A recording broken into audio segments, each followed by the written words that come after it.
Coming to you from beautiful Southwest Florida, this is the Naples Money Managers News You Can Use with Don Litchfield Brown and Marcus Bickle.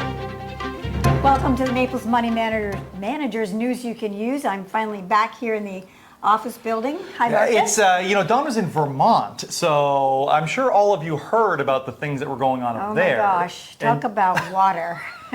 She has stories, folks. Oh, I have lots of stories. Depends what you really want to hear today. I mean, but Florida floods are one thing, totally different from a Vermont flood. Let me tell you something. Well, and I would argue we're kind of prepared for it a little bit here. Like, we're used to water in this neck of the woods. That's true. It's a good point. And you have kind of like a hurricane warning. Mm-hmm. Flood warning was pretty fast, and sorry about that. Now I can see you all out there. Hi. But it was pretty devastating. Roads were gone. Towns were gone. Well, not gone, but underwater. Yeah. And we were about 1,400 feet above sea level, so we weren't affected in our home. However, I did end up on the other side of the river. And I said that to someone today, and he goes, "Oh, The Mummy, the movie, The Mummy." Such a good movie. And that wasn't even you. It was somebody on the phone that I don't even know. So it was a little devastating. I had a huge truck accident happen right in front of me, a big tree truck with those big arm things. I was right behind it. The axle came detached from the truck. And the truck flips in front of her, folks, like something out of a movie. Yeah, Dayton calls me Don Willis, like a Bruce Willis movie. But no, it turned the truck sideways. It rolled over completely twice, slid to a stop, right? And I jump out of the car, have the girls call 911. I run around and try to get the guy out. He's like 5.5 feet up, trying to get his little tiny window. Gas is pouring out everywhere. And like my size, like 300 pounds, this guy. Yeah, you're not 300. Well, I know, but tall as me. Yeah, big guy. And so here I am just trying to get this guy out of here with gas pouring out and the truck running and people just standing there watching me. Of course, I dropped the poor man. But the amazing thing is nobody got hurt. It was amazing. No cars were in it. I mean, I was able to stop. Anyway, that's just a little bit of what went on in the last few weeks. So how's that for news you can use? Yeah, news you can't use. That's news you can't use. But news you can use. Let's talk a little bit about the changes in some of the IRAs things.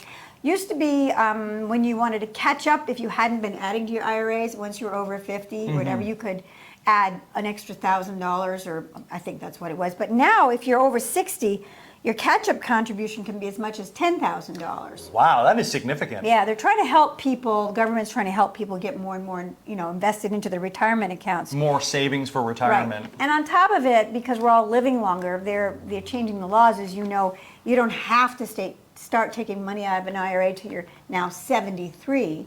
Now, if you already started, you have to continue. But if you haven't acquired 73 yet, once you do, you will have to start. But that's going to increase to age 75.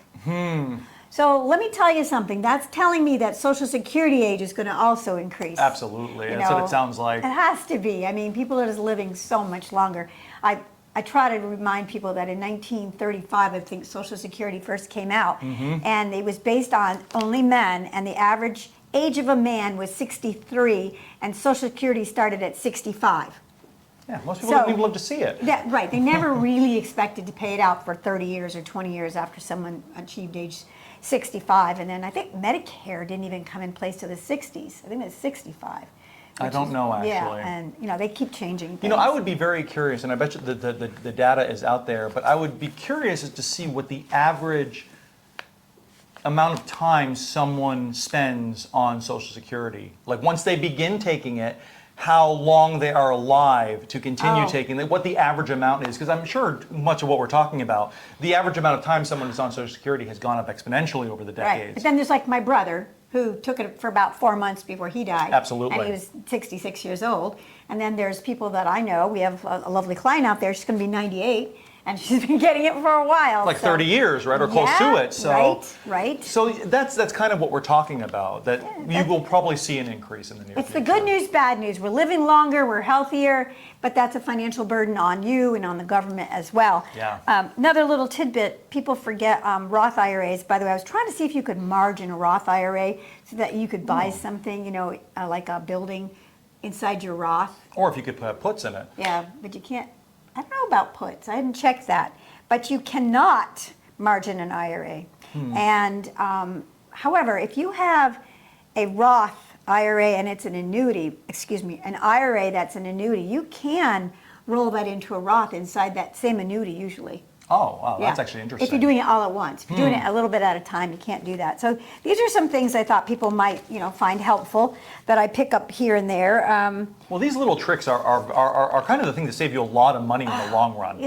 People worry about making money, but let me tell you something. It's more about what you don't spend that you don't need to, for things like this, paying taxes and stuff like that. It's estate planning, all of that is very important to your financial security. So it's almost 5 minutes. So let me ask you a question. What percentage of Americans do you think will help a stranger?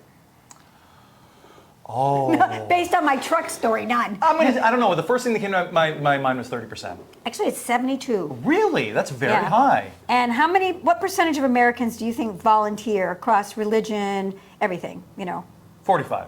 Yeah, 42% volunteer. Oh, it's close. And if you cut across religion, region, and that's religion, region, and race, 60% of Americans gave money last year, and an average donation of $574. That's on average. So Americans are generous people. I mean, that dollar amount, some people give a lot more, some people give $10. Sure, but they give what they can. So, yeah. No, All right. that's actually really nice to hear. That's a beautiful sentiment. Yeah. It's nice to hear that we Americans are so generous, and we should be. We're a country of plenty, right? That's right. And we're good people. Absolutely. So, by the way, I'm going to stop here because we're going to run out of time. Well, just a couple quick updates for the market. We have a rate rise, potential rate rise this week. It looks like it's going to go through. The Fed, the economy looks very strong. The Fed's goals are definitely beginning to manifest, but I think they still want to see inflation continue to trend downward. So we're probably going to see another quarter point raise. I think that's already priced into the market. I don't think anyone's going to freak out when we see that. Other than that, Yeah, going from, I don't know what it is, really, I forget what it is, but going a quarter point over isn't the same as going from 3% to 6%. So the panic factor isn't really there. I believe that all this is going to change. I think the Fed is really looking for hard evidence that it's changed, not just, well, it looks good, and Yeah. the numbers are a little bit. They're looking for hard evidence. And I'm afraid they're going to get really hard evidence eventually as artificial intelligence begins to take more and more effect. Yeah, we were everything. worried about that with the banks, right? And then another big event, like perhaps a big disruption with employment due to artificial intelligence, could have that effect, y'all. And look at the big all to do about the banks. That just kind of made me angry. That it got everybody all upset. And then today, somebody had sent us an email about a new bill being passed. Talk about that, because it's just making me mad. So, we talk about scams pretty frequently, but I want to talk about something kind of where the scams come from. We live in a climate of fear. It doesn't matter where you sit politically. Right. Everybody is invested with making you feel afraid. Whether it's Trump in the White House or Biden in the White House, one side or the other wants you to be afraid. So, in this particular instance, we're talking about the White House passing an executive order. I think it was 14037B or something like that. But regardless, it was an executive order aimed at regulating digital currencies or cryptocurrencies like Bitcoin.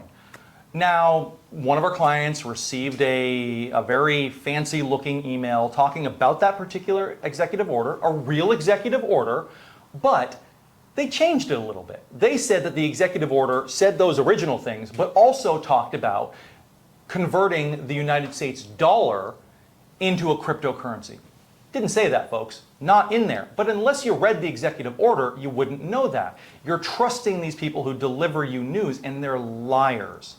Now, that same email that our client was sent, if you clicked on the link inside the email that talked about this particular bill, it took you to a site owned by the guy who sent you the email to buy gold. Right. These people, yeah, exactly. These people are shysters, are scammers, are crooks.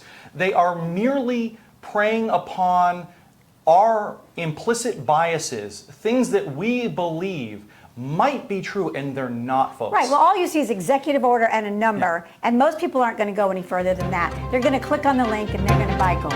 Anyway, we're just about out of time. Sorry, I got to do a whole thing. But I wanted to share that with you because everybody probably gets that stuff. Absolutely. So I'm Dawn Litchfield Brown. We're the Naples Money Managers, news you can use. And remember, money matters, but most of all, and most importantly to us, you matter. Take Have care. a great day, y'all.